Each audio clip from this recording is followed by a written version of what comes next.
2001 সালের সেপ্টেম্বরে দলীয় জনসভায় যোগ দিতে ঠাকুরগাঁও এসেছিলেন আওয়ামী লীগ সভাপতি শেখ হাসিনা। এর প্রায় 17 বছর পর বৃহস্পতিবার আবারও উত্তরের এ জেলায় একদিনের সফরে আসছেন তিনি। প্রধানমন্ত্রী হিসেবে শেখ হাসিনার আগমনকে ঘিরে আশায় বুক বেঁধেছেন সাধারণ মানুষ।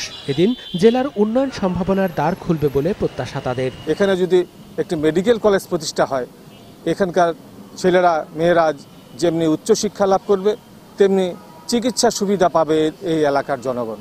এখানকার জনমানুষের প্রধান দাবি হচ্ছে দ্রুত রেল চালু করা, আর তার সঙ্গে বিমানবন্দর চালু করা। ঠাকুরগাঁ 1, 2, 3 এই 3টি আসনে আওয়ামী লীগ ব্যাপক শক্তিশালী। বিশেষ করে এই আমলে আমরা যেভাবে উন্নয়ন করেছি, জননেত্রী শেখ হাসিনা আমলে যেভাবে উন্নয়ন হয়েছে, এই 3টি আসনেই জননেত্রী শেখ হাসিনাকে আমরা উপহার দিতে সক্ষম হব।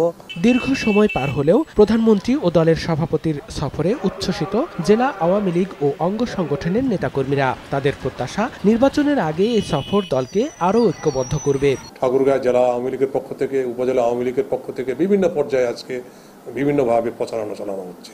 পোস্টার, মাইকিং, লিফলেট সহ বিভিন্ন ধরনের প্রচারণা চালানো হচ্ছে। আমি আশা করি এই জনসভাটি একটি স্মরণকালের সর্ববৃহৎ জনসভা হবে।